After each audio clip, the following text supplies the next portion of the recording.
let everybody know that live streaming will start in 30 seconds. It does take a minute or two to get going, but just to warn you.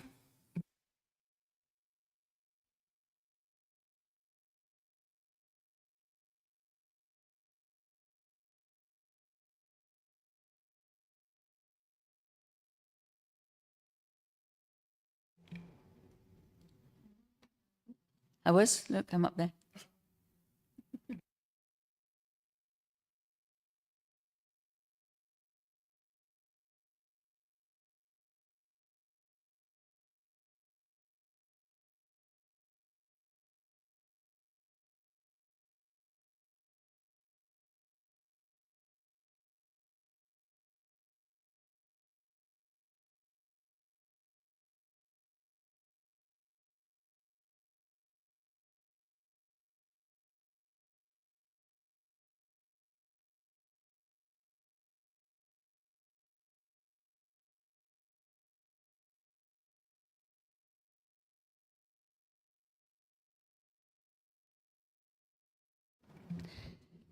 Good evening, everybody. Live streaming has started. I'm Pat Edwards, Chair of the Planning Committee.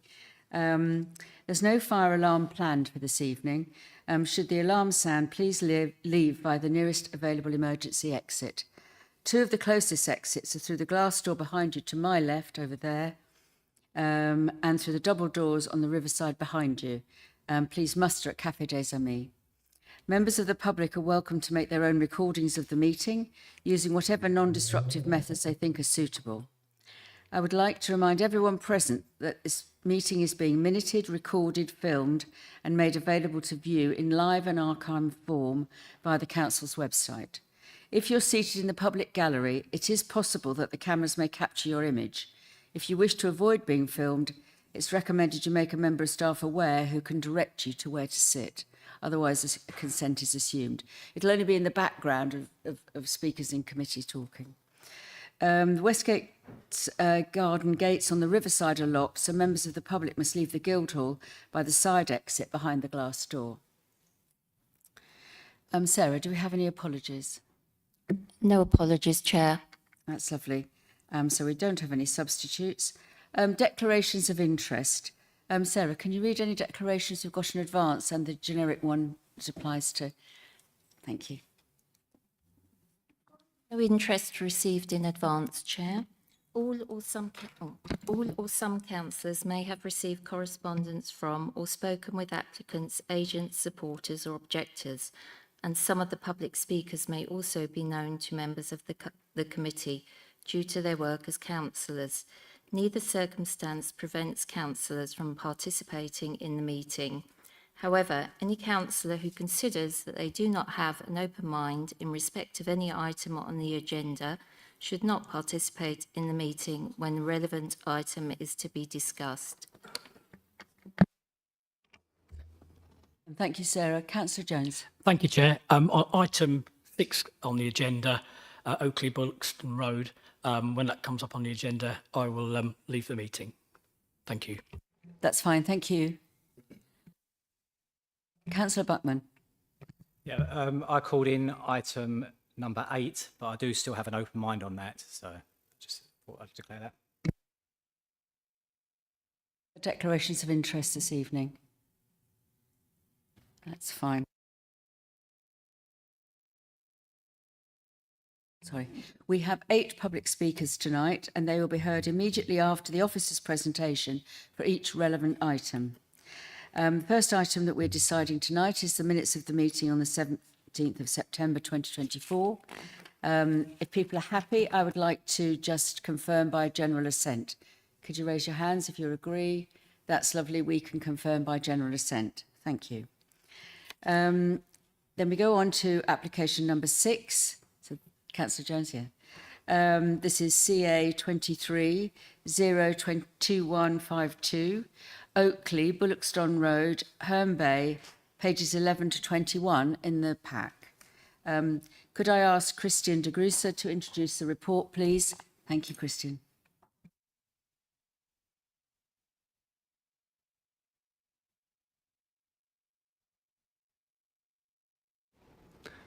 Thank you, Chair. Good evening, members. This application is for two-storey dwellings located along Bullockston Road in Herne Bay. The site comprises garden land associated with a detached dwelling, Oakley. I hope you can all see that here, where my cursor is just highlighted. And it forms part of a linear cluster of residential development, which can be seen just further to the north. And this satellite imagery also shows the site's context with the Herne Bay urban area located just further to the north here, where this black line is. So for context, here we have the proposed block plan. And here we have the proposed sort of 3D views of the dwellings. And just here is a site photo showing the site's relationship with Oakley, just to the right. Although outside the Herne Bay urban area, as shown previously, given its close proximity to this settlement and the site itself not being isolated, but forming part of a linear cluster of residential development, the proposal would represent an acceptable departure from the local plan. So for this reason, the officer recommendation is to grant subject to safeguarding conditions and the completion of a legal agreement. Thank you. Thank you, Christian. Councillor Auld. Thank you, Chair. I didn't get the 3D views as part of my pack, and it's the first I've seen of them. Am I alone in that?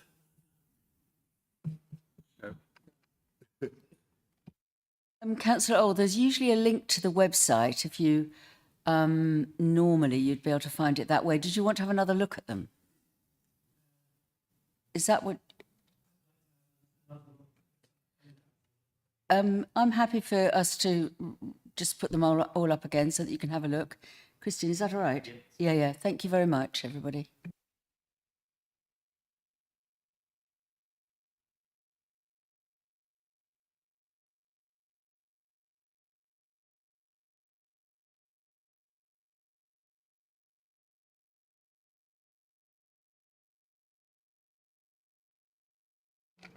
Yeah, sure. So, generally you've got a variety of pitched roofs. The material palette is cement fibre weatherboarding and plain tiles. The top one is the front elevation and the bottom is the rear. So maybe if I get up the block plan as well. So front elevation, fronting Bullockston Road, and then you have the rear elevation behind with Oakley immediately adjacent.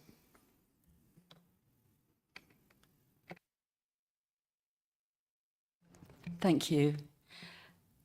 From the chair, I would like to propose that we support the officer's recommendation, which is section 101 grant, subject to legal agreement and safeguarding conditions. I put this to the committee without prejudice about, if I find something out about people's opinions or knowledge during this committee that, I bear an open mind on that matter. But I think we should start looking at the proposal in a positive light. Do I have a seconder? Thank you, Harry. Harry Mackenzie, seconding. Could I open this up for to the floor for discussion? Councillor Smith. Thanks very much, Chair. A couple of three things on this. Firstly, I think on the consultations, Natural England don't seem to have been consulted, and yet this is extremely proximate to the Blean Woods. It's within about 200 or 300 metres of it to the south. It's also, I think there's actually one of the ones refused further down, which is Braggs Lane, which is just up the road, about 200 metres up the road, in fact, which was refused on ground of proximity to the ancient woodland of the Blean.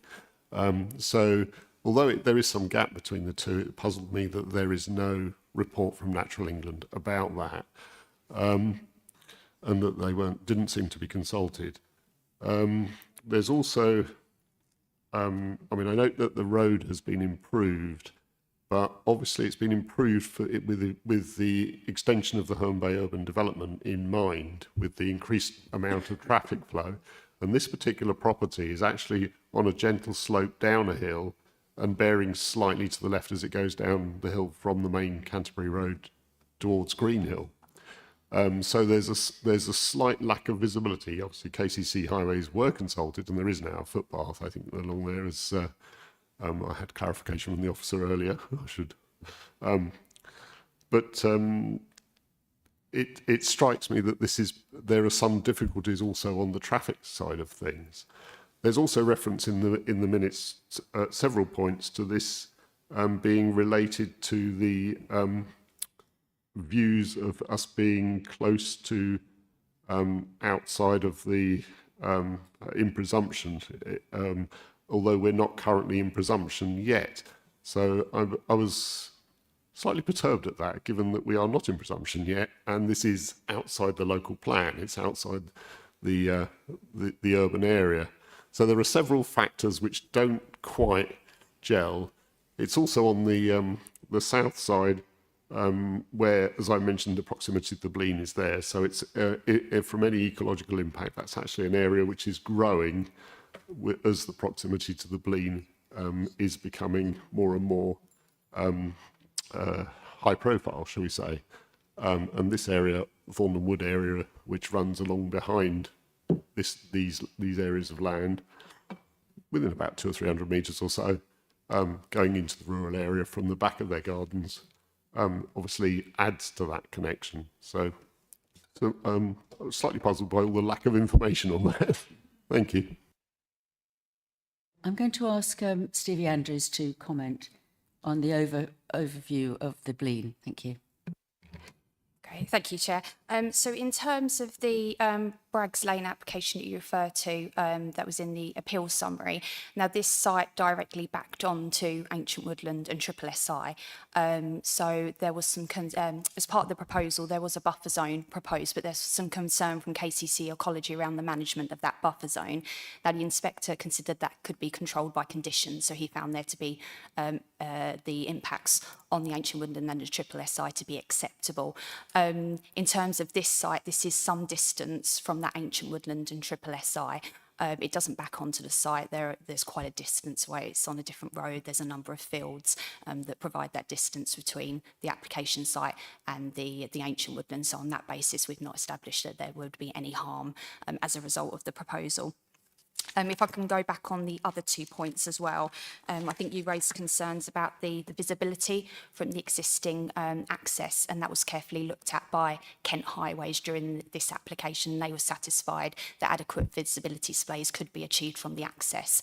So that's been controlled by condition. I'm not sure which number, but the details of the visibility displays, they were satisfied that that could be controlled by condition.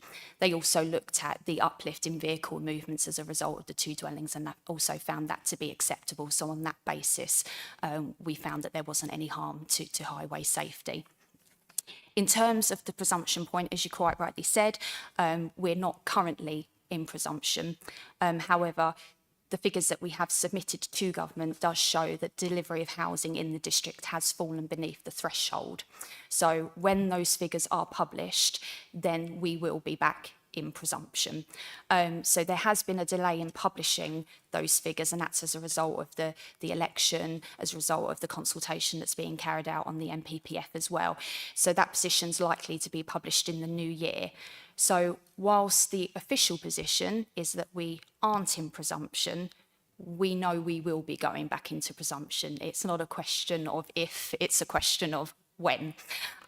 So we consider as officers that this is a material consideration in the determination of this application, and for the reasons that we've set out in the report, we feel that it is a sustainable location for housing when we're looking at the NPPF presumption, which is in favour of supporting sustainable development. So that's just an overview of our situation So with it's a distance from the presumption. Blean. Means we don't have to consult. the Absolutely, natural- yes, yeah. that's correct, yes. Yes, come back if you want to, Dan. Thank you very much. Just on the point about the traffic movement, actually, you mentioned the traffic movement increase from the two dwellings. Obviously, the issue with the improvements to the road and the pavement were to do with the increased traffic flow due to the urban extension of Herne Bay to within the 200 metres or so from this site. Obviously, that involves, I can't remember exactly how many houses, but it's quite a lot, certainly in the hundreds. and obviously there'll be considerably more traffic movements along this road as that development progresses. So that doesn't seem to have been addressed in this particular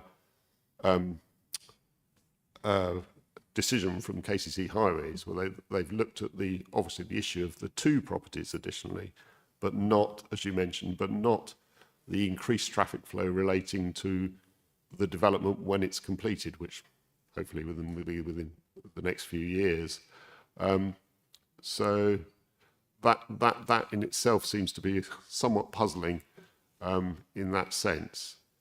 And also perhaps an additional question, if I could, sort of related to that, is that the bus service, I think, is the nearest bus service is actually on the main Herne Bay Canterbury Road, which is actually on the other side going up towards Braggs Lane again. So it's some distance away.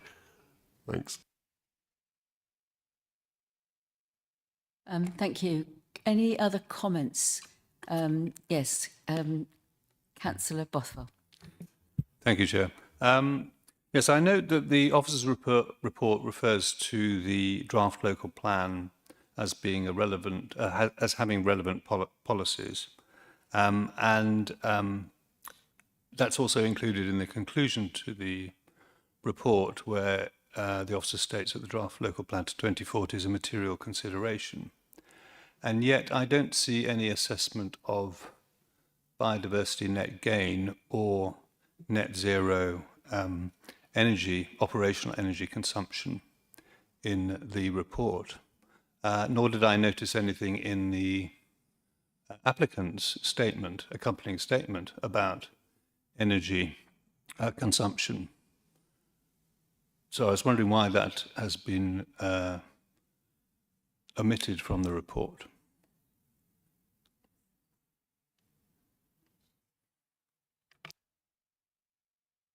Thank you, Chair. Yes, so just to clarify, the legislation making BNG mandatory came in after this application was submitted. So the legislation is quite clear that any applications submitted before that legislation came into force were not subject to BNG. So that's the reason why there isn't an assessment of BNG in relation to this application, because we're unable to apply it effectively. In terms of the energy efficiency improvements, if the councillors feel that it would be of benefit to add a condition requiring details of energy efficiency methods that may be included as part of the construction of the dwelling, then that's something that can be added as a condition if the councillors see fit. Thank you.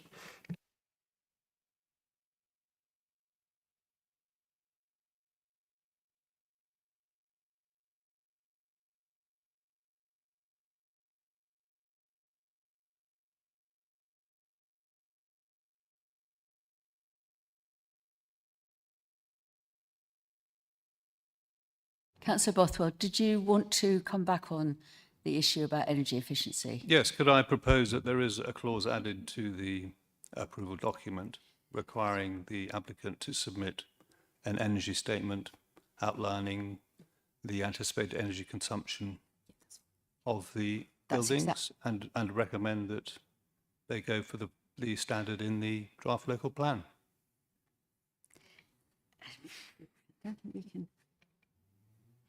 I don't think we can ask them to go for the net zero that we've got in the 2040 plan, because we haven't brought that in yet. But I do think we can ask for an energy statement and press for energy efficiency. Yes. Yeah, we can word a condition to that effect. Thank you. Councillor Stockley. Thank you, Chair. Yeah, I'm a little concerned, although Stevie has outlined why we're jumping the gun on presumption and all the rest of it, but, you know, I'm a little bit black and white. If we're not in presumption, we're not in presumption. We no need to beat ourselves up about that yet. I do understand the reasoning. It's my understanding that at least one of the ward councillors, and possibly both, I don't know, are in favour of this development broadly. You know, the neighbours have been asked by letter and notice, and we've had any feedback from that. KCC Highways have now changed from objecting to no objection, and indeed the parish council, who have objected, seem to be working on old information. So personally, I think I can support this. Thank you.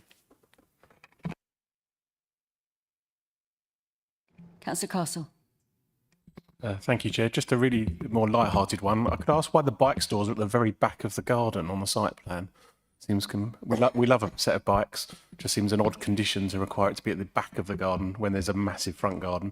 And the only other real clarification is in the documents it says the linear frontage of the house would be exactly the same. But I'm not the most technical, but I think the 3D renderings look like the new structures will be quite substantially more overbearing. So it's only a slight concern I had. That obviously officers were happy that it mirrored the property to the right, because it looks like the new ones are quite substantial, 2-storey detached, and the other one is a 2-storey dormer. That was my only concern. But the bike one was more just for clarification, as we've been pushing bike storage at every meeting, haven't we? Yeah, just more to be daft. Thank you. Did you want to comment on the bike store?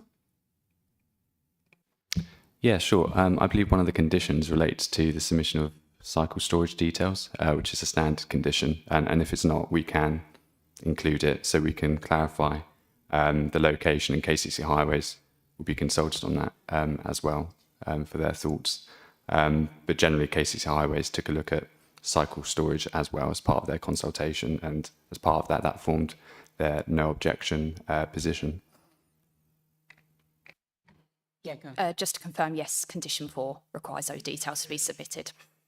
Apologies, I can see it's on there, but it looks like it's at the back of the garden. I don't know anyone who buys a bike and then walks through their whole garden and to the back. It just seemed, and I know it sounds petty, but obviously the officer just said the KCC have looked at that document. So that to me, I always think that's a bit of a red flag. Someone's looked at it and they can't even see that straight away. It makes a bit of a concern. That's all. That was why I raised it, because every other one, they're in the front garden or by parking or in a logical location. So it just seemed a bit of a bizarre one, as if someone had added it after. That was all. Sorry, not to make a mountain out of a molehill. It was just a little thing.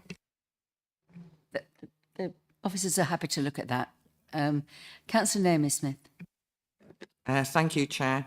I know this is actually proposed. It was a garden of the Oakley house next door that these two properties are proposed to be in. So it's an infill site as I see it, and I see that we've passed several infill sites like this quite recently, and I think one was Marlborough Road in Clapham Hill fairly recently. That got passed. I mean, I agree with Councillor Stockley. I'm in favour of this type of development, and it is helped by actually the improvements to the road at Billockstone as well. I mean, whether that becomes part of the centre of Herne Bay at some point, the way that we're expanding out, I'm not quite sure, but I'm broadly in favour of the way that it is an infill site. Okay, thank you. Councillor Dan Smith. Sorry to return to the one other thing in the vein of lightheartedness that Councillor Castle took on, the proximity. I mean, I mentioned the buses and sort of that there doesn't seem to be a nearby bus service. It's some distance away, but it's also actually proximity to shops and things. And from recollection, I think the nearest shops would be in Old Herne Village or Greenhill, which is some distance away in both cases. So it's in effect actually encouraging transport movement rather than bicycle movement, despite the fact the bicycles were mentioned. So is there something along the lines of a cycle path within the urban development? Because I think that was, which perhaps can be answered for anyone who has a quick look at the urban development, that could be used by this these addresses if it is passed tonight, because as mentioned, they are within about 200 or so metres of the edge of that development, and it would give a route to cycle as opposed to a route to drive, which is all they've got at the moment. Thank you.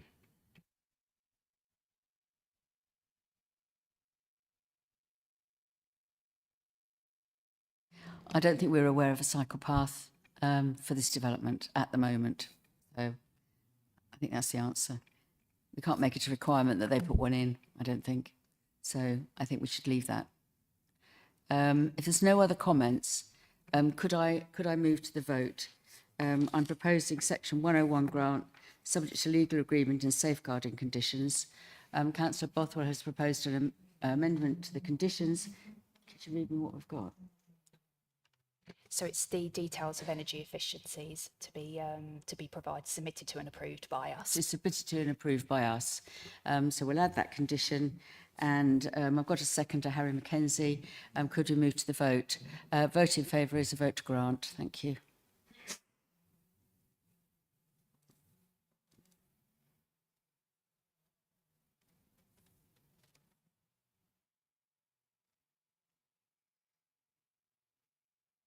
Okay.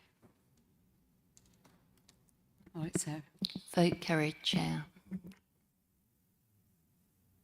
I think it's Thank you. You got the numbers? 9 votes for and 1 against. Yeah, sure.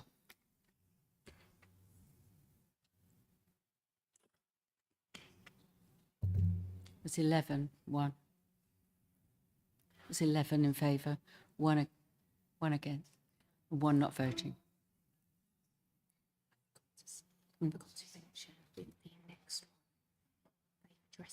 Sorry, Chair, that's vote carried with 11 votes.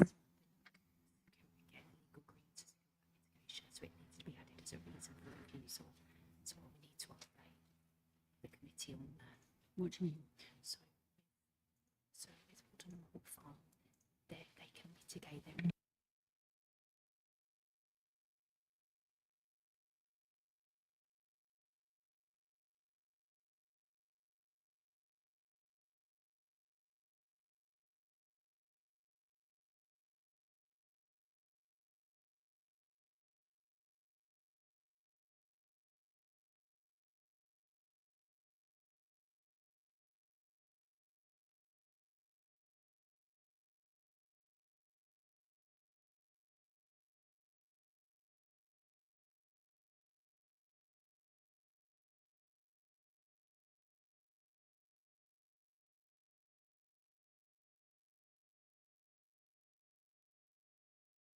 Sorry for the delay. We just needed to confer before we moved on. We've got Councillor Jones back. That's great. So we need to move on to application. So number 7, application number CA 23-01174 for Waddenhall Farm Barn, Waddenhall, Peckham.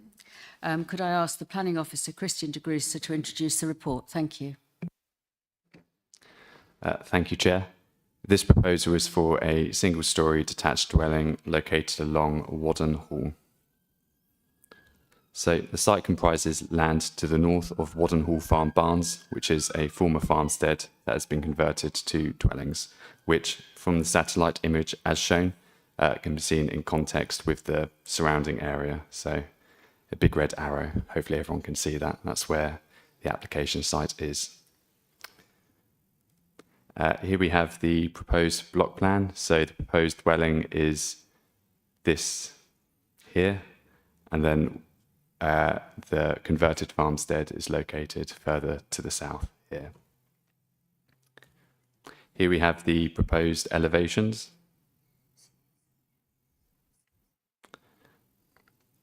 And here we have a sort of another zoomed in aerial photo of the site. So in red is the location of the proposed dwelling, and then blue is also within the ownership of the applicant. And then you can see it in context with the wider converted farmstead also. Here we have a photo which shows the approach from the north. So you can just make out the ridge line of one of the dwellings. The application site would be roughly here, just sort of interspersed between these trees.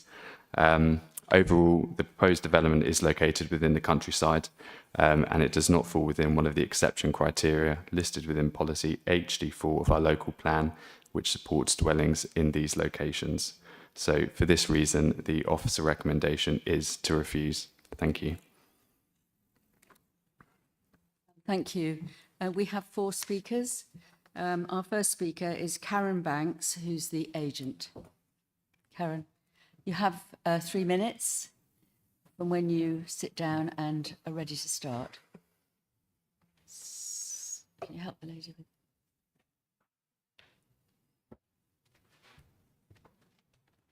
I think we're just sorting out a visual. Thank you. Yeah, we need to change. Are we ready? We just need to change the slide. I think it's. Thank you. Good evening, members. Rebus Planning on behalf of the applicants. The application before you now proposes the erection of a sustainably constructed self-build property and on garden land located within an established rural community within which the applicant family have lived for a number of years now. In all respects, this development has been found acceptable by your officers, other than the fact that it is not located within a defined settlement. As such, the scheme has been determined as being contrary to policy HD4, which is a policy that seeks to resist rural isolated dwellings. Successive appeals and the courts have determined that where a proposed dwelling will be sited in close proximity to others, then a development cannot be considered as isolated. As a material consideration, this diminishes the weight that can be applied to policy HD4, which is now some 7 years old. In this regard, I draw members' attention to paragraph 9 of the Oakley report, and that's the application that members have just considered, and the advice in the officer's report to members that the site itself is not isolated as it forms part of a cluster of residential development. As you will hear this evening, this application site forms part of an existing community and cluster of residential dwellings, meaning that the provisions of policy HD4 cannot fully apply here, simply because the development would not be physically isolated. In addition, you shall soon hear from one of the applicants how the development is not functionally isolated given access to public transport links. This planning committee has, over the last year, supported a number of local rural self-build schemes, such as that before you now, a stance which was recently supported, very recently supported by the Planning Inspectorate, who, in allowing an appeal for 9 self-builds in the rural area, which was in Yorklets, cited the lack of self and custom build provision as a material consideration, with the inspector clearly advising, and I quote, "I ascribe significant weight to the benefit of delivering housing and self-build homes." With this in mind, members have already been advised this very evening, and as part of the previous item, that the next published housing delivery test results will reveal a deficit in housing delivery for the district, and this must therefore act as a material consideration, notwithstanding the location of the site. We simply, therefore, respectfully request a consistent approach in decision making. Thank you, Madam Chair. Thank you very much. Please can I call John Black as a supporter?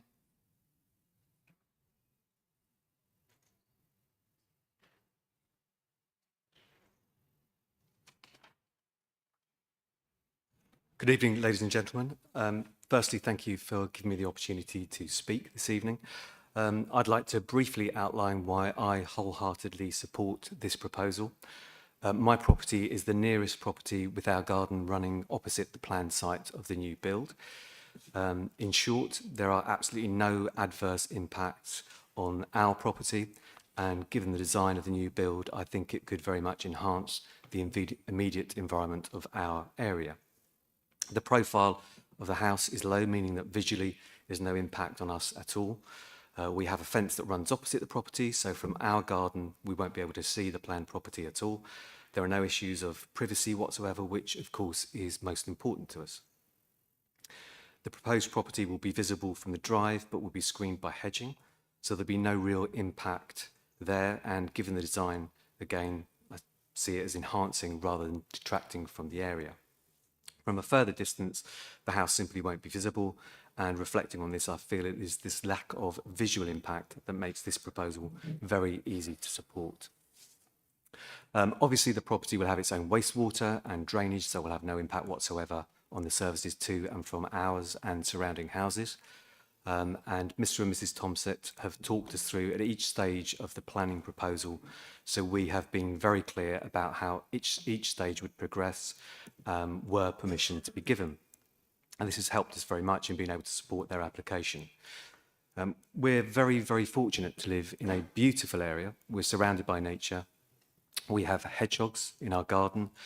We have a sparrowhawk that is a regular visitor, and we can regularly hear woodpeckers, buzzards, and can hear owls in the evening. Over the past year, I have heard another very welcome sound, and that is the sound of Georgie and Mabel playing, Mr. and Mrs. Thompson's children.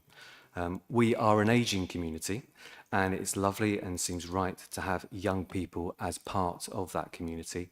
I feel our very small community will benefit and grow and will become more inclusive should permission be given. I'd like to reiterate that I wholeheartedly support this application, and as I've already stated, feel it will very much enhance our area rather than detract from it.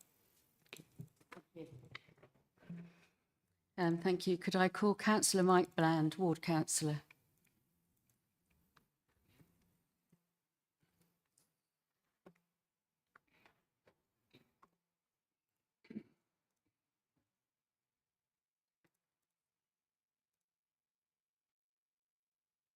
Yes, fine.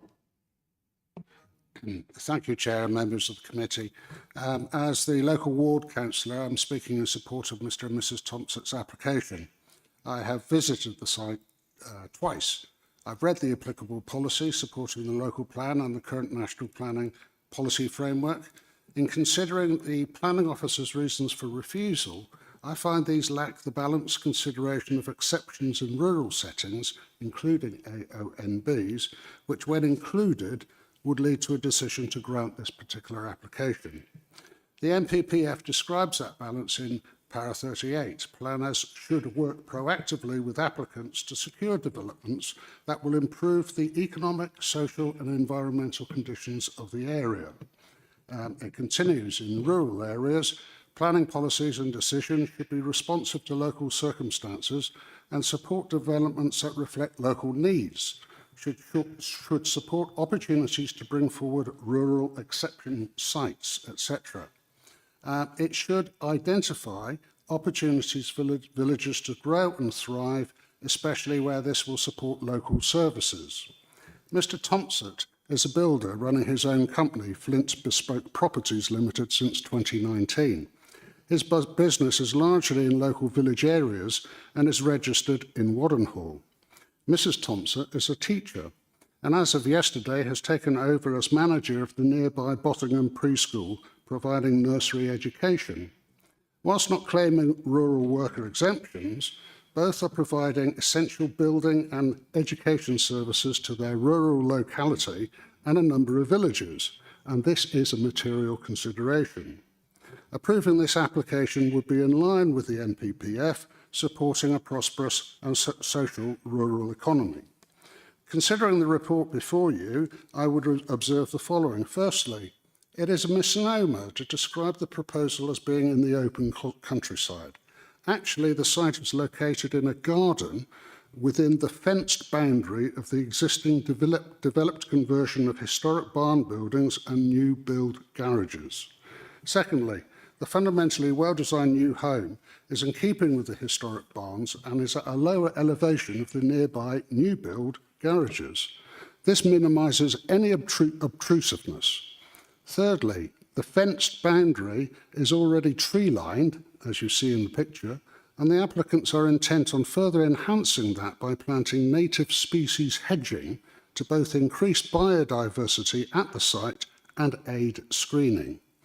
Lastly, I note there are no objections from either other residents or any of the appropriate authorities that have been consulted. Finally, I ask the committee to approve this opportunity of a self-build on an appropriate site, as we are low, in particular, meeting our commitment to self-build opportunities. Thank you very much. Thank you. Could I now call Richard Thompson, the applicant?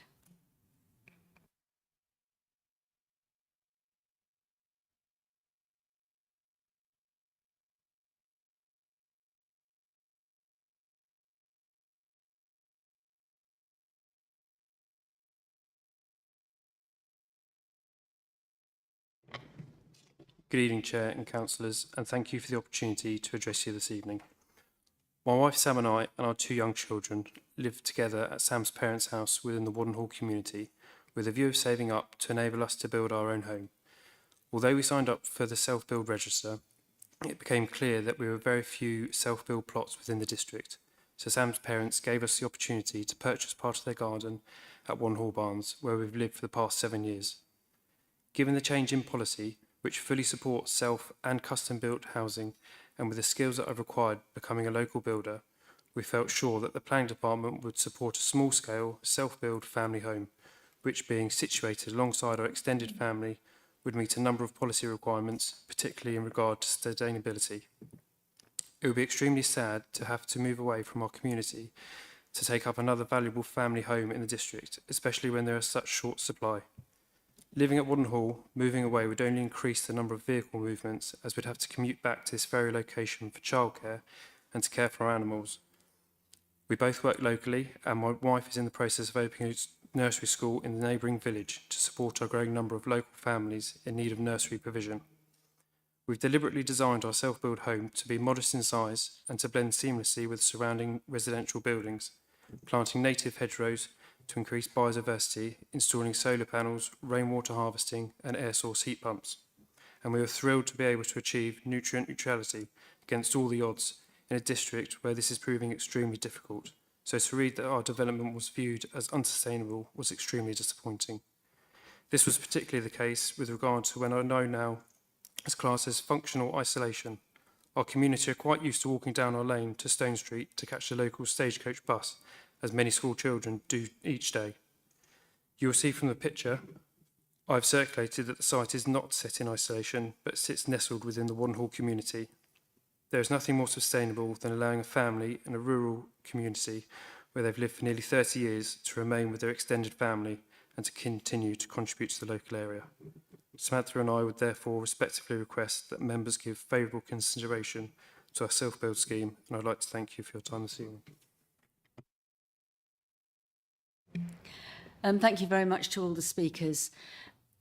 Councillor Mackenzie, did you want to leap in before I say anything? I was going to open it up to debate, actually. We've got a principle here about rural locations. The debate is clear from the report, and the officer has gone by the book on the report. That's clear. We have definitely had very clear perspectives from our speakers, and I think it would be a good idea for us to give due consideration to the perspectives that we've got in front of us. So, Councillor Mackenzie, please come in. Oh dear. I'd like to ask is on the first application we looked at, it said that we are soon going to be in presumption again soon, so it was advised to approve it, but that same principle hasn't been applied here, and I'm just a bit confused, and I was wondering if that could be explained, please. Yes, thank you. Do we want a couple of other, are there other questions? Should we have some other questions and then answer them all? So Councillor Prentice, and then Councillor Stockley, and then Councillor Dan Smith.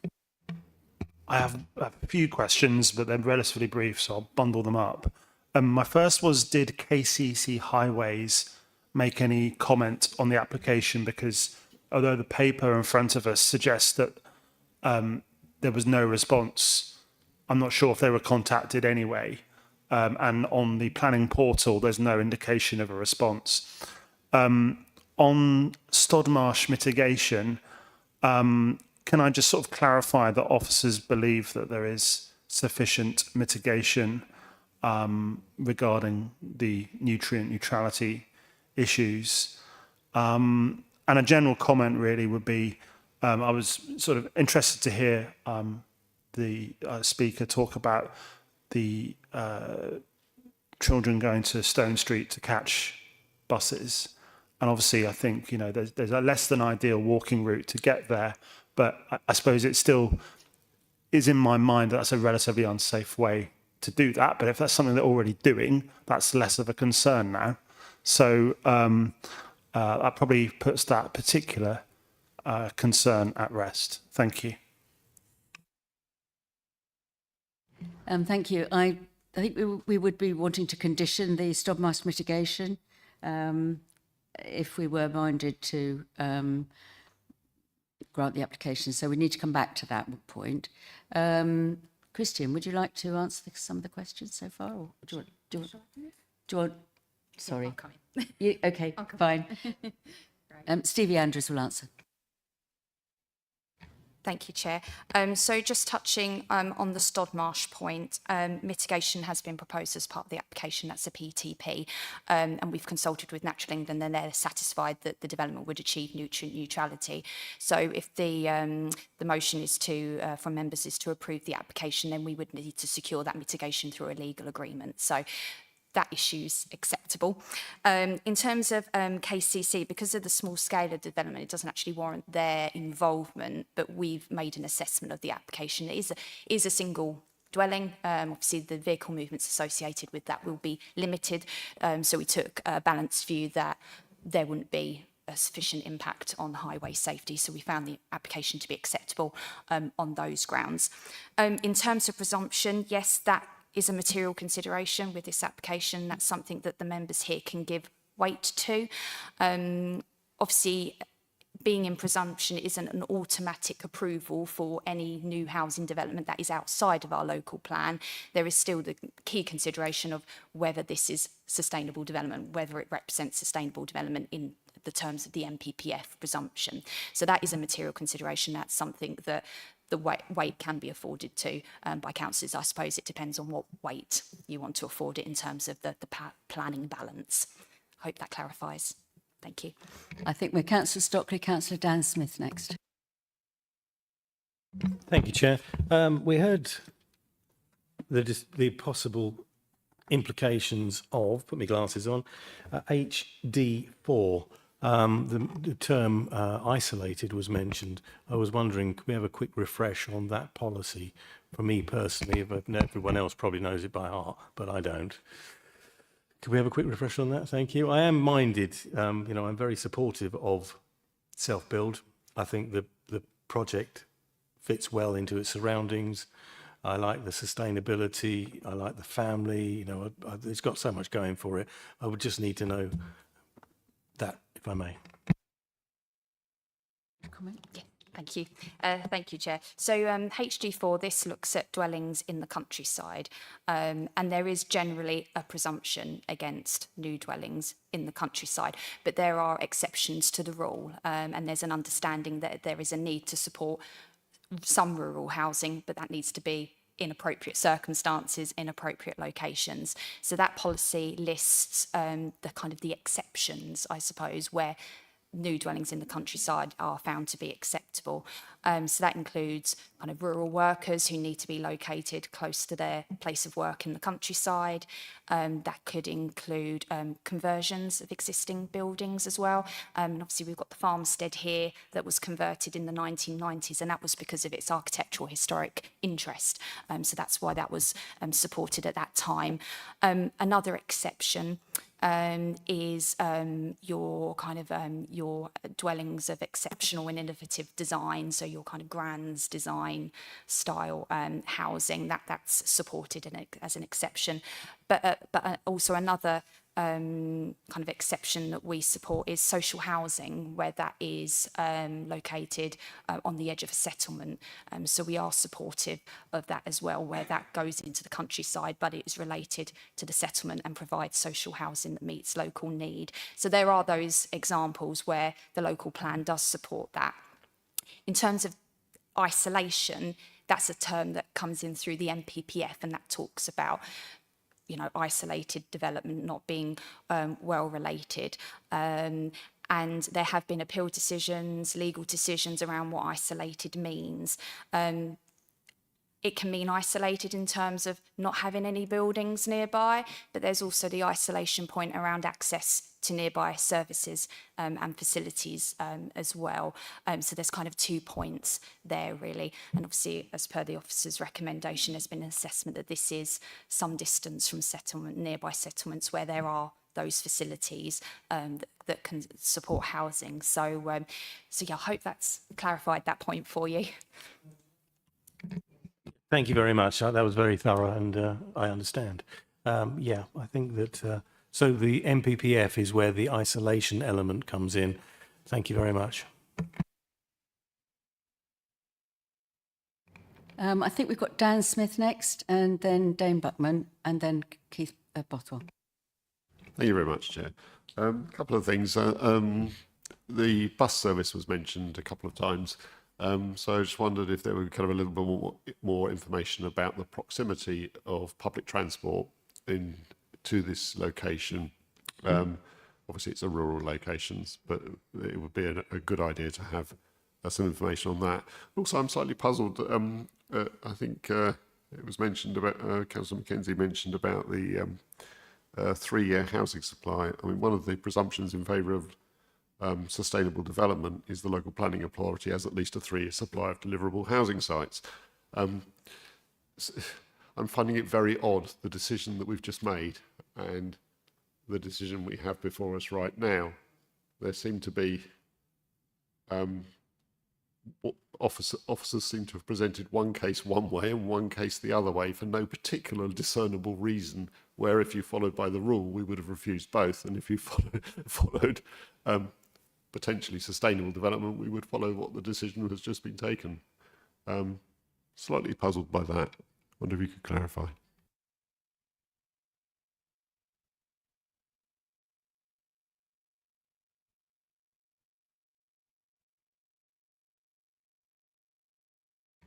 Thank you, Chair. So obviously a decision's been made on Oakley, and that was on the basis that that was considered sustainable development. It was infill development along a linear development along a road that had recently had road improvements and was a distance of 200 metres from the edge of the urban area. So on that basis, because of those factors, it was considered to be a sustainable location. In relation to this one, obviously the circumstances are different.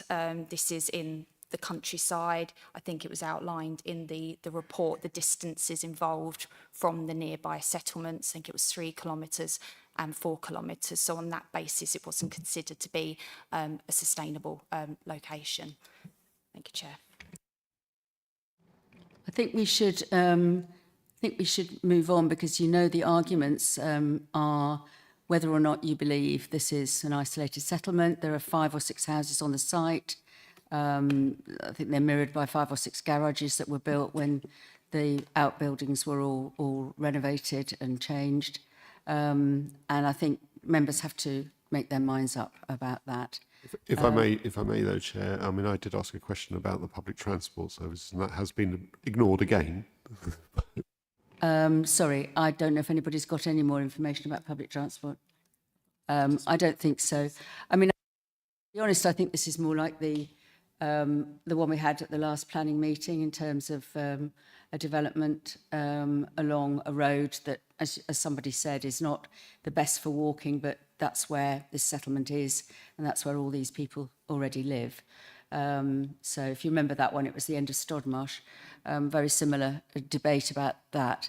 But it's a completely different case, so I don't want to muddy the waters, but I think if you're looking for similarities, that might be better than the previous one that we've just looked at now. Where was I in terms of people who wanted to speak? Councillor Bothwell? Oh, Councillor Buckman first and then Councillor Bothwell. No, I think you answered my question really about the number of garages that I noticed it, and they're numbered to the number of houses or properties, I guess. So does that correlate? There are whatever 6 or 7 garages that are 6 or 7 different families or properties there on this development. Councillor Bothwell. Thank you, Chair. I'm persuaded by the arguments put forward by the public speakers, and I think that this site is a similar one to the previous case that we looked at, and therefore I'm minded to approve it. I would request that a similar clause is put in to this application if the meeting is minded to approve it, regarding an energy strategy. I would imagine that if the applicants are putting in solar panels and heat pumps, they would want to have a very energy efficient building. I think that's absolutely fine. We can include that condition. Now, where am I? Councillor Jones, I think, next. Thank you, Chair. Yeah, I haven't read the report. It's one of those, again, where everything else supports going forward with the build except for the HD4 and the SP1, etc. And comes down to, at the end of the day, is it in isolation? As a single dwelling in the middle of nowhere, I would say it is, but in this case, I feel that this is not in isolation in the sense of it is already surrounded by, or would be surrounded by, other buildings. Therefore, that's specific for me. I would be able to support this application. Thank you. Councillor Castle, thank you. Thank you, Chair. I read this one quite a long time, obviously having a rural ward, and you mentioned Stodmarsh Road, that borders my ward. That's slightly different because there's about 70 dwellings along that road in comparison. But I feel sorry for the applicant because, like it's just been mentioned by the councillor, if we weren't in presumption and we were building loads of houses, we'd have no problem with probably, maybe potentially saying one single dwelling on the edge, and we all feel a bit between a rock and a hard place. My concern is, does it open a door to then the farmer in the next field coming back in a year's time with, can I build 10 properties on it? And we set a precedent, and the year after, and so on and so forth. And then maybe the people live there quite happily. That's how villages are formed. They start from somewhere. But that would be my real reservation about it. The actual development, the Stodmarsh, all of that is covered. So I think that would be the reason I think I would stick with the officer's recommendation. Disappointingly, maybe for the resident, but where do you go? I get the vibe that we're hinting that we might want to overturn the officer's recommendation because it's a self-build. The difficulty is the precedent it sets worries me because, you know, the domino effect, we'll be back here continually just saying yes to everyone on every plot, basically. Thank you.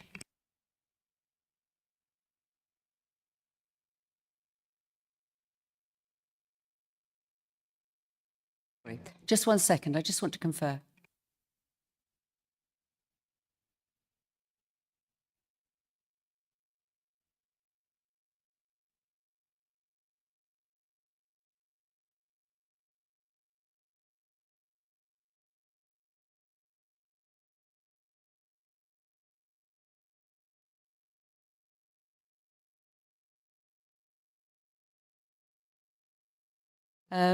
Colleagues, I want to propose a Section 101 grant subject to legal agreement. We know we need a condition. The legal agreement would include the condition on nutrient neutrality and a condition on the heat and what was the energy efficiency. Energy efficiency. Thank you very much. Stevie Andrews is going to summarise the reasons that you have given for moving this with a proposal to grant. But do I have a seconder? Councillor Stockley, Councillor Bothwell, yeah. Thank you. Great, thank you, Chair. So in terms of the debate, it appears that members are considering that the location of the proposed dwelling is not isolated in terms of it is located next to a number of existing dwellings, and that forms a cluster that's largely screened from outside of the site. The site forms part of the curtilage of an existing dwelling, so we're not extending into countryside, we're not developing greenfield. I think those are the main reasons for accepting development in this location. And people are local and okay, yes, have yep, local, that's fine. are occupied, meet a local employed need. in local villages as well. It would meet a local need. Meet a local need. Thank you. Thank you. Councillor Stockley. Okay. Yeah. Oh, that's a good one. Fine. Can we move to the vote? So in this case, we are not accepting the officer's recommendation. So a vote in favour is a vote to grant this application.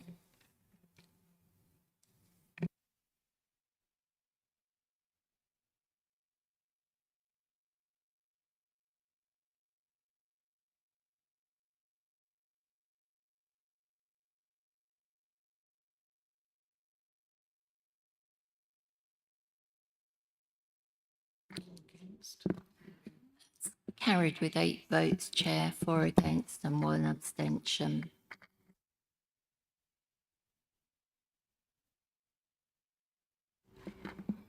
That's carried, Chair, with 8 votes for, 4 votes against and 1 abstention.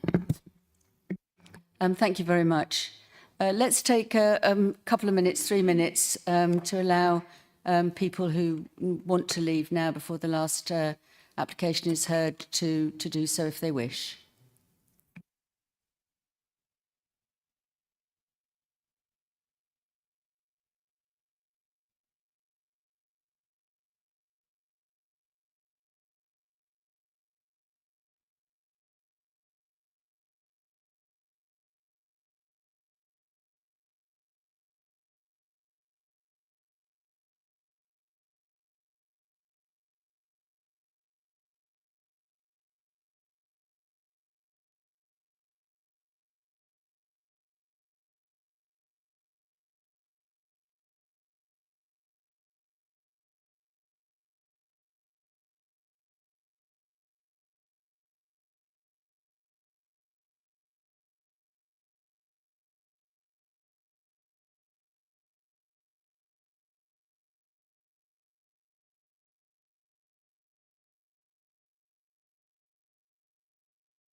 Excuse me, could anybody who's leaving please do so quickly because we need to move on to the next application without disturbance. Thank you so much.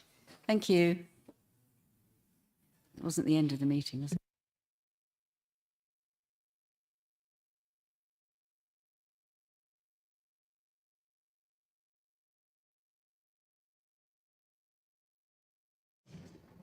We must move on now to the final application today, which is item number 8, application number CA 24-01389, 7A Hassle-Reach, Thannington Without, pages 31 to 41 in your pack. And please could I ask Elizabeth Donacci to introduce the report, please. Thank you.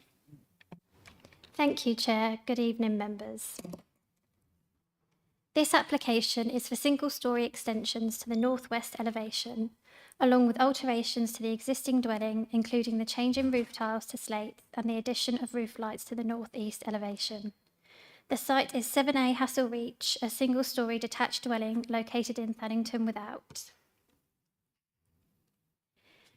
The application in question is a revision of the previously refused scheme of CA 2400458, which is shown on the right-hand side of this slide and was brought to committee back in July. It was refused on neighbouring impact grounds, particularly in relation to the adjacent property of 7B Hassle-Reach. As you can see from the comparative block plan shown, the revised scheme on the left has a blue outline which illustrates the reduction of the depth and scale of the development. As you can see from the proposed elevations of this revised scheme, although still large, the extensions are single-storey in scale and have a set-down position from the ridge.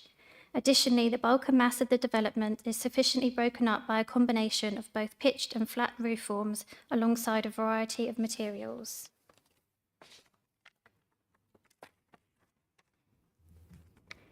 Here is a couple of photos in order to contextualise the site. Firstly, we have a view of the property from the shared access, which gives an indication of how the development would relate to its surroundings. Next, we have an image showing the relationship between the host dwelling and the neighbouring property of 7B, which committee were previously concerned about. To conclude, given the single-storey scale of the development, the setback positioning of the host dwelling alongside the reduction of the proposals, we shall be recommending this application for approval. Thank you. Thank you very much. Please can we turn to our speakers? And the first speaker is Rosemary Aziz, objector. Thank you, Rosemary.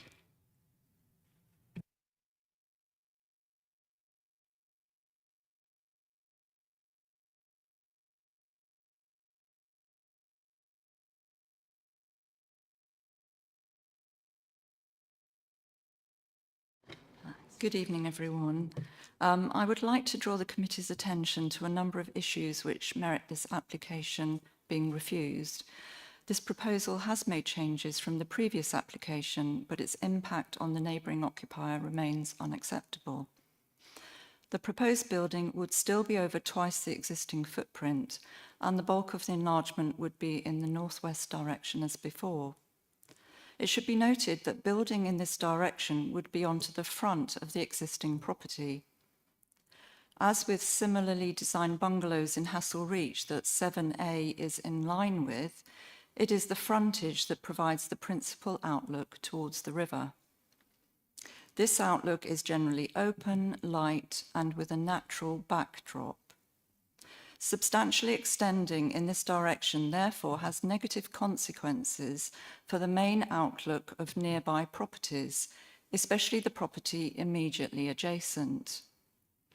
Also, extending the front means building onto the visible and public aspect, as the proposed building would be out of character in terms of size, bulk, roofscape, and the starkly contrasting finishing materials.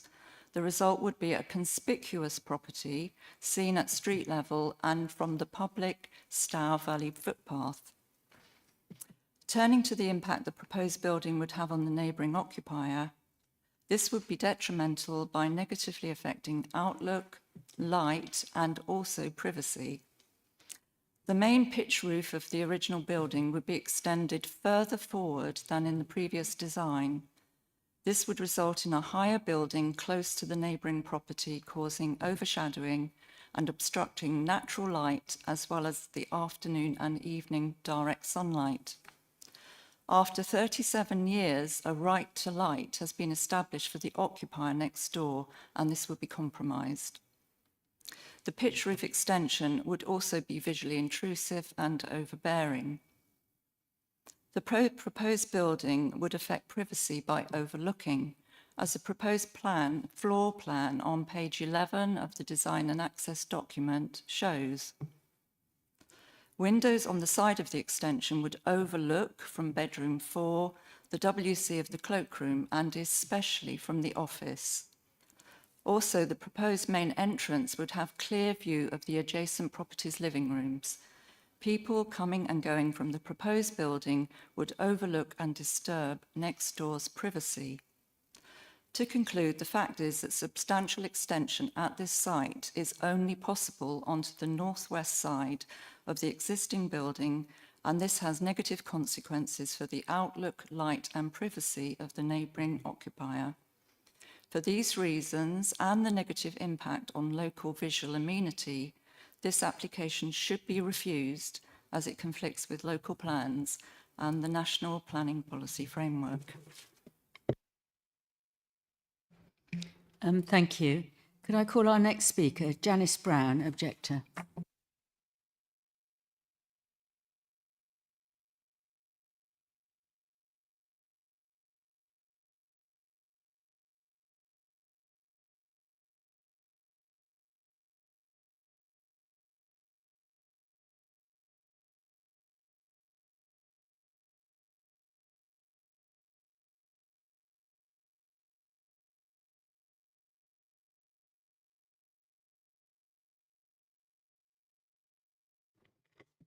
Good evening, committee.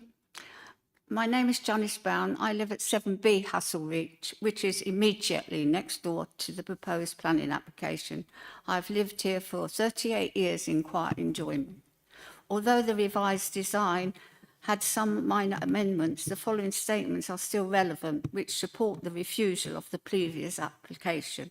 The marginal changes to new proposed design still form an overdevelopment of the site for the location. This is out of character for the area, as a small cul-de-sac is made up of a few similar sized small bungalows, which defines the characteristic of the neighbourhood. The proposed extension, by virtue of its location, design and scale, would result in an inaccessible, overbearing and sense of enclosure for myself as a next-door neighbour. The oversizing of the footprint compared to the existing property footprint, completely excessive for the plot and the location in this small cul-de-sac. This is overdevelopment of the current footprint and should be rejected. Obviously, negative effect of the bulk massing and overbearing, which is clear to see on the new proposal. It was previously rejected on that basis. The new proposed design is marginally altering these factual elements. The scale of the proposal will have a negative and visual impact on the locality, both for the residents of the street and for people using the river walkway, in conflict with policies DBE3 and DBE6 of the Canterbury Local Plan 2017. This proposal will fundamentally alter the character of the local area and should be rejected on this basis. The proposal will now form a sealed bulk building barrier between the river and the lakes, which is currently used by many wildlife animals and reptiles for transit. The current wildlife transit route will be severely affected and should be rejected on these grounds. If planning is not rejected, then it would be contravening the Wildlife and Countryside Act 1981, and statutory action would be taken with Canterbury City Council. The current open space aspect has been this way for many, many years for local residents to enjoy. And by removing this open space visual aspect, it will have a detrimental and substantial mental health bearing on us residents.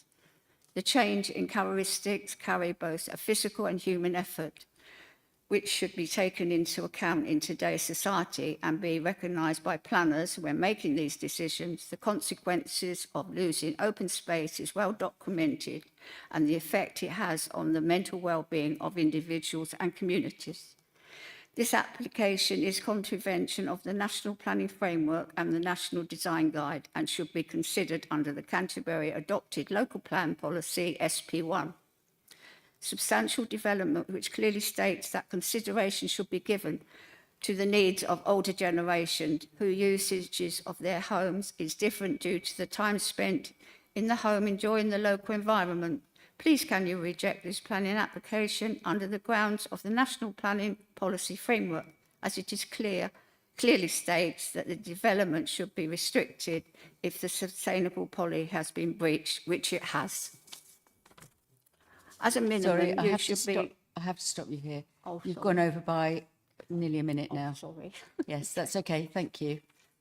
Thank you.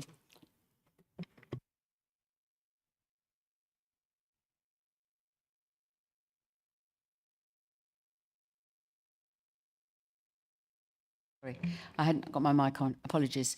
Please, can I call Jennifer Soane, objector?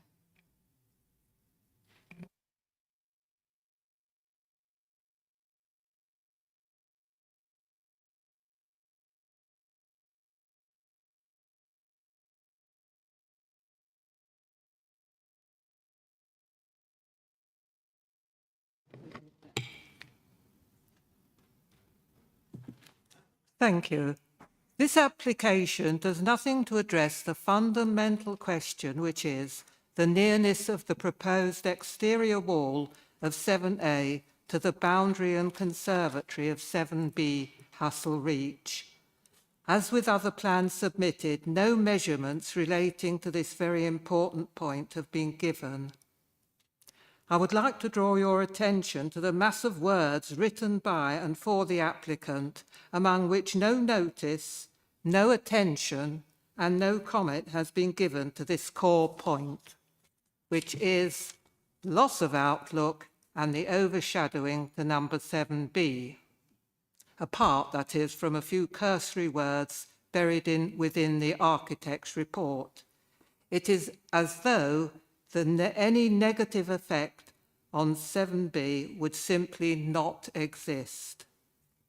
Surely, in all fairness, the onus ought to be on the applicant to prove beyond all doubt that the proposed construction to 7A would not create overshadowing and loss of outlook to 7B, the prospect of which, if it went ahead, is causing the homeowner of 7B dread and consternation. This is absolutely not a small-minded objection, as has been by Janice Brown, as has been suggested. Access to light and sunlight is a basic human right, deprivation of which is a violation of such right. Therefore, this application should be rejected. There's also questions of extra strain on drainage matters. Thank you. Thank you very much. And finally, can I call Jonathan Callister, the applicant?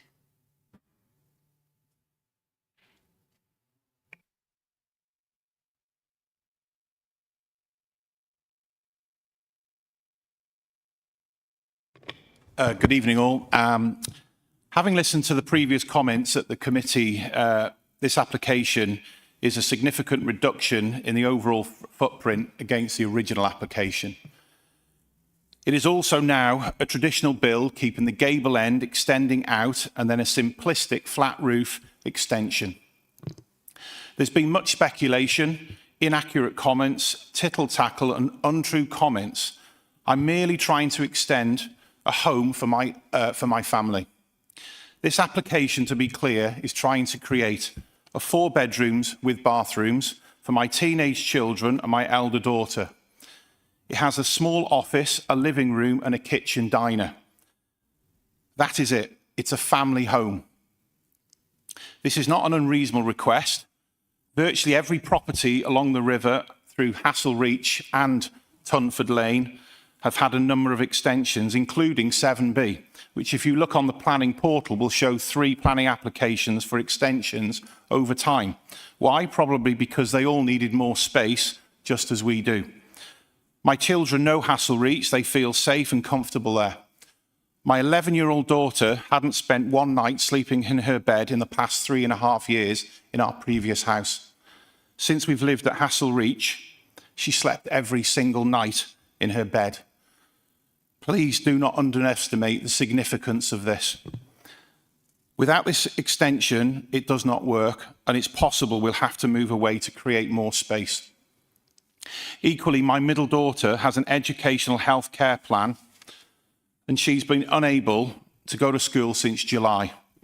We're in vain trying our utmost working with the school, the KCC and many more to have her schooled at home, but without a home office, it's almost impossible. I'm wanting to provide a safe, comfortable place for my children and family to thrive, and this much needed reduced extension will achieve this. Please be gracious about it.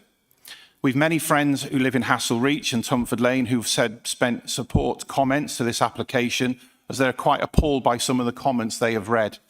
The application has been recommended for approval as it meets planning policy. The extension is significant distance away from the neighbour with a driveway between us, and is also a significant reduction in the floor plan to the first application. Please also be aware that we have a certificate of lawful development approved by the local authority that allows me to add 6-metre extensions at both ends of the property. This will deliver a similar floor area, but aesthetically, the planning scheme in front of you tonight provides a far more considered design. It also offers our family what we really need. If approved, we plan to get on with this immediately, withdraw our appeal for our previous application. So please approve this extension so our family can finally get on with our lives. Thank you. Thank you to all the speakers. I'd like to, in this case, propose, and we support the recommendation to grant, subject to safeguarding conditions. And I particularly want us to focus on what we said last time and make a decision based on the new proposal against the old proposal, because there's quite a lot of ground that we may go over. We probably don't need to. We need to decide whether this this alteration to this plan actually changes the grounds from last time. And the grounds were that the location, design and scale of the extension would result in an unacceptable overbearing and sense of enclosure for neighbouring occupier 7B Hassel Reach. So can we focus on that, please? Do I have a seconder? Thank you. That's Councillor Naomi Smith. Now let's open this up for debate. Who would like to kick off? Councillor Buckman. Yes, so it was really sort of regarding the pictures, and I think we've spoken, we'll probably speak again about the appearance of the area and out of character and things like that. And I did half ask if it would have been possible to actually go and visit the site, because it's a bit like estate agent pictures. You know, you see a room and it's very difficult to actually get the perspective from a photograph. But obviously, I understand now it's getting dark and everything. It makes it a bit more difficult. And then my actual question was, do you know a percentage? How much percentage increase is it in the footprint, rather than just saying it's a bit bigger or it's a bit smaller? Do you know? Can you give like a percentage of how much bigger it's being increased by the property? I don't know. Thanks. We can certainly ask officers that question if we have that information in that format. Elizabeth, do you? I don't have a percentage, but the proposal is for the extension to reach 13.4 metres to the northeast. And the previous application, it was 17 metres, so there is a reduction. Thank you. Any other, Councillor Mellish? Mine's just a simple question. What's the space between 7A and 7B, or 7A in the proposed extension? It talks about a driveway, but no indication on the drawings or the maps about what is the distance between the two properties. So the distance from the boundary on the revised drawings is approximately 3 metres, and the previously refused scheme, there was only approximately 1.9 metres between. Councillor Dan Smith. Thank you very much, Chair. The lawful development certificate was mentioned by the last speaker, and I gather that means 6 metres to the rear and to the front. Is that correct? Because obviously this is all at the front, and the potential 6 metres to the rear, the overlooking that we're getting, the overshadowing thing, comes because of the amount of development at the front, which we've just heard has gone from 17 metres to 13 metres, more or less. Yet if you look on the map from the position of the sun, whereas the sun goes down in the west, on the current plan, it would overshadow that. If it was 6 metres, it wouldn't overshadow the neighbours. So I can see why 6 metres at the front and rear is more acceptable. But perhaps we'll just ask that question. Great, thank you. We do have a plan showing what can be done without planning permission, so we'll bring that up so members can see.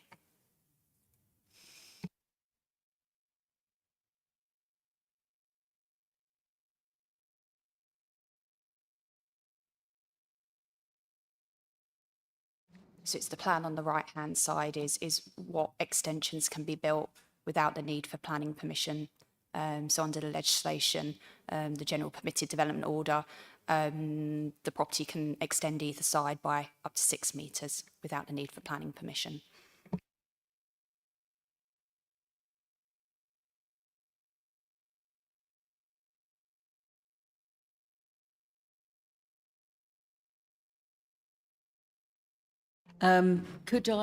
Councillor Naomi Smith. Thank you, Chair. Looking at this plan, thank you. We've got a red line between the two properties. Is there a fence between the two properties? How high is that fence, and how far does that fence proceed? Because I'm not quite sure. Does it go right up to the driveway? Is there a fence at the front of the properties, or is it open plan currently? Is it like not delineated. I don't know if have you got the answer, but they can put a fence up to 2 metres. I know that. I just wondered. So there is a low fence. Thank you. Yeah, it's a low fence. And the height, it's a flat roof, isn't it? So it's going to be, do we know the height of the top of the flat roof?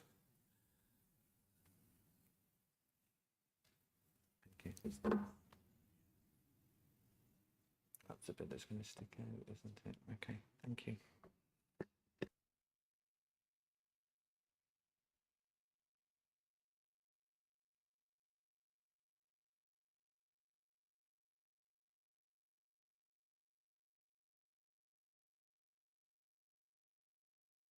So the elevation to the bottom right-hand corner will be the one that will face out towards 7B.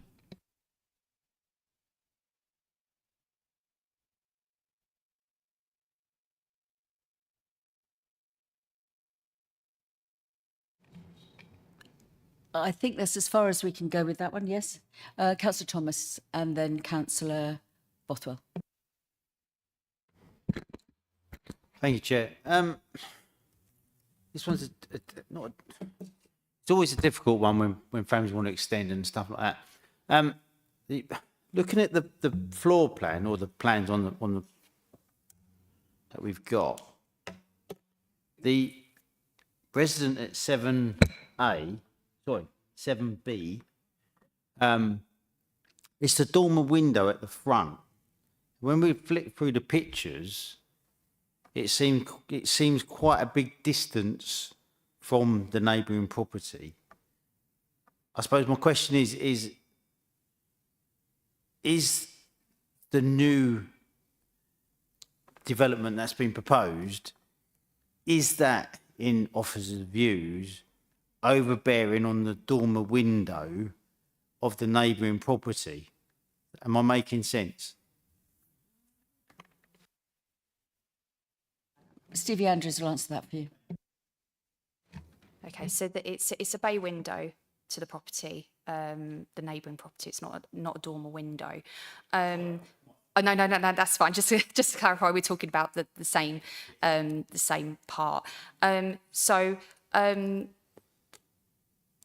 Just to kind of summarise, really, as members will recall, the application initially came to the Planning Committee in July, and as Councillor Edwards said, the reasons for refusal around the overbearing impact on the neighbours and the sense of enclosure that it created.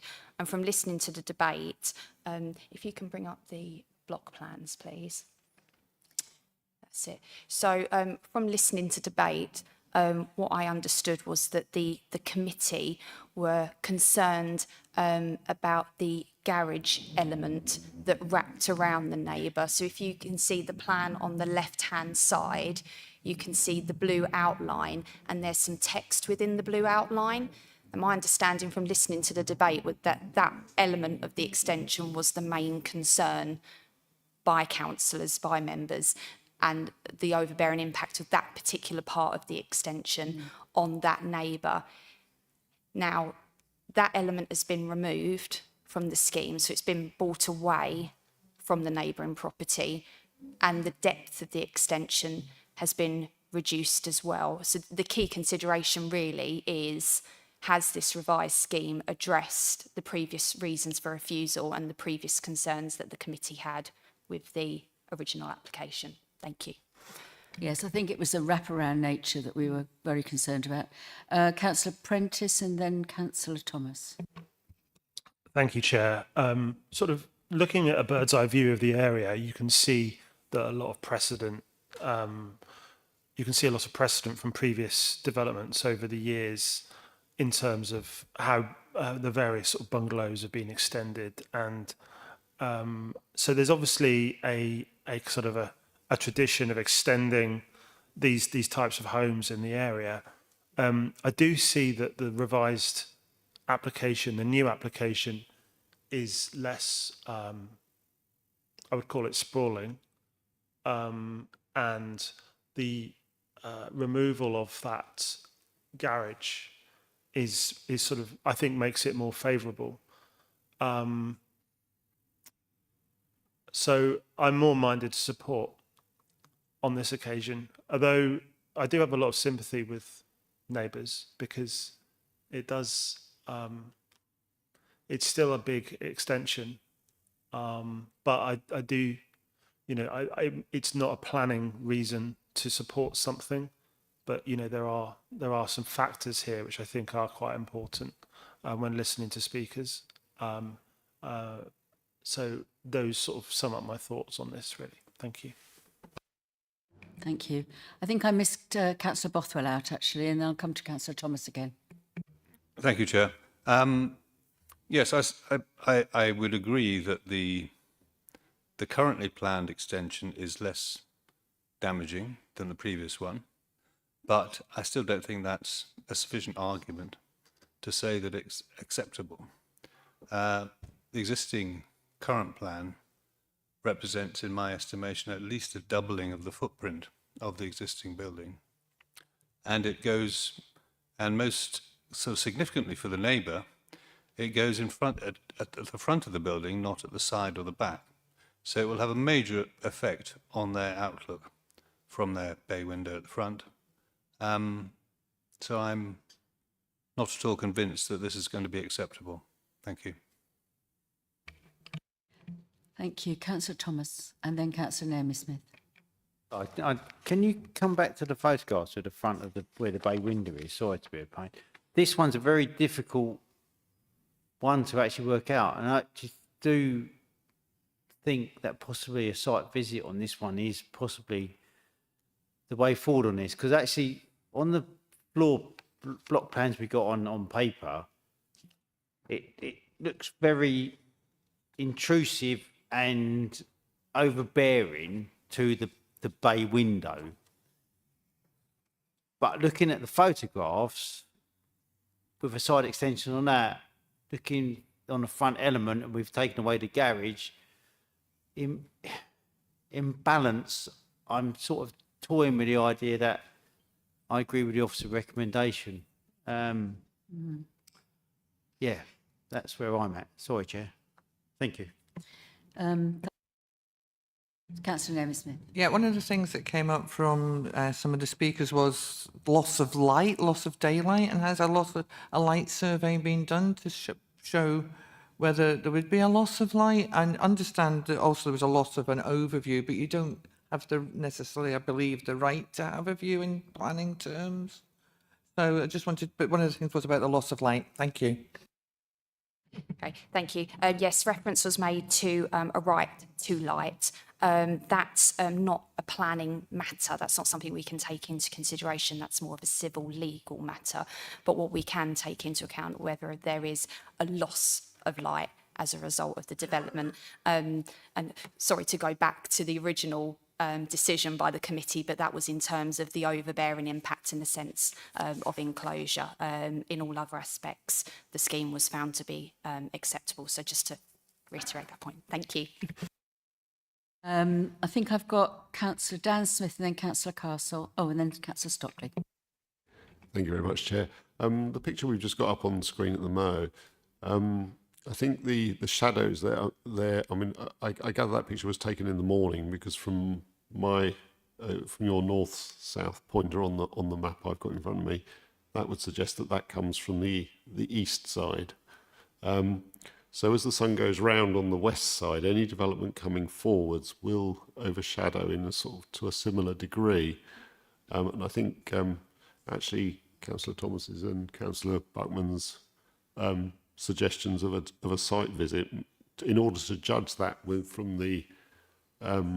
from the extension going forwards, because this is an improvement. It has shrunk the footprint, and so it's made it more of a dilemma than before. But there is a risk both ways that the overshadowing is still at a level, because that is the only for the resident at 7B.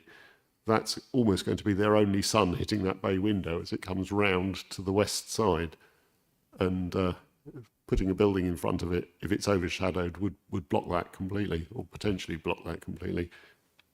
Thank you. Am I? Councillor Stockley, I think. Oh no, Councillor Castle, sorry, and then Councillor Stockley. Sorry, I was having a think about Dan's deep and meaningful north-south-east that we've been talking about. The main reason is that's my concern. Obviously, it's a front aspect extension. That's what we're talking about, isn't it, here, fundamentally? I wasn't at the previous meeting, so apologies if you covered this in the last one, Chair. My concern is that, because obviously it is a front aspect, but the applicant has said obviously they can stick 6 metres on the front anyway. So actually now looking at that picture, that makes me think that negates that, because the 6 metres would be there. So what we're actually talking about is the 6 to 13. I think you said 13.7. So I'm not a big fan of it, and it's not, it's people have to extend their homes. The plot doesn't sit well, but I think in terms of the offers of implementation, I think I'm hearing the arguments. I think I'd be in support of, the development, although it will affect the light. The resident can build 6 metres and the light then is lost and the amenities lost as such. The overbearing element is still there and it falls outside of our remit. So I think we're sort of back to square one, really. Is the extra bit a problem? And I don't think it is. Thank you. It's Councillor Stockley.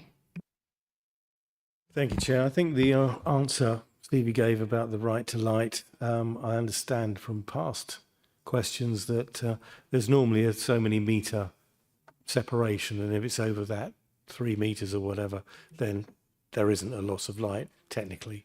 So I think we've got a problem there. I'm struggling. I can't really, hand on heart, find a planning reason. Now the plans have been reduced, it's a better footprint. I would love to see the applicant come forward with the 6 metres front and back, personally, because I think it's a much better design. May not look more pretty or whatever, but as far as the resident is concerned, it's going to be overshadowed.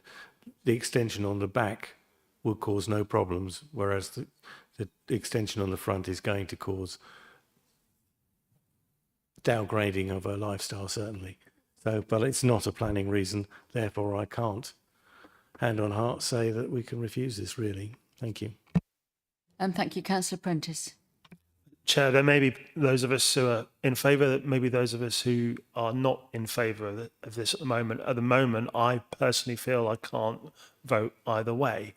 And I don't often suggest this, but I would prefer a site visit, because at the moment I can't make a decision on this. And I don't feel I have enough information sort of physically in front of my own eyes to be able to make a decision.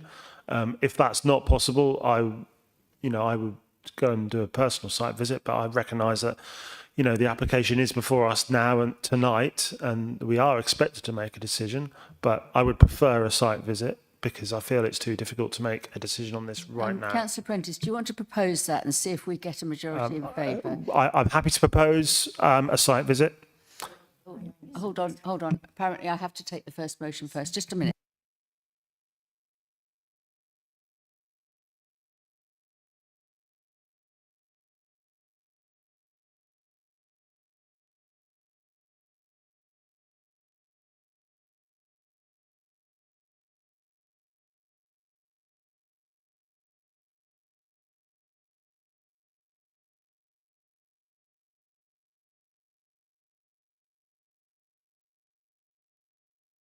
I'm happy to withdraw my motion for the time being to test out if the committee wants a site visit.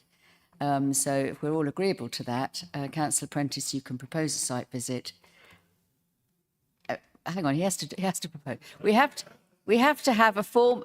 Can I just remind everybody, to have a site visit, we have to have a formal proposal, we have to have a formal seconder, and we have to take a vote. So let's take it in that order. Councillor Prentice. Chair, I'd like to propose a site visit so that we can determine the application on site, or at least see it first before we come back to this committee. Thank you. Thank you. Is there a seconder? Yes, there is a second, Chair. I'd also, it would be helpful if it's actually the visit is done around the time of the setting sun, because I think that is the particular aspect that we're looking at. Although this may or may not be possible, if it's feasible to do that, it would be helpful, I think, to see that view in daylight. Yeah. I think we have to. I think we can't impose a condition. It's really when we can. It's an ask, not a condition. Sorry, it can be done by the officers that way. Could I suggest we move to a vote on this proposal, and a vote in favour is a vote for a site visit?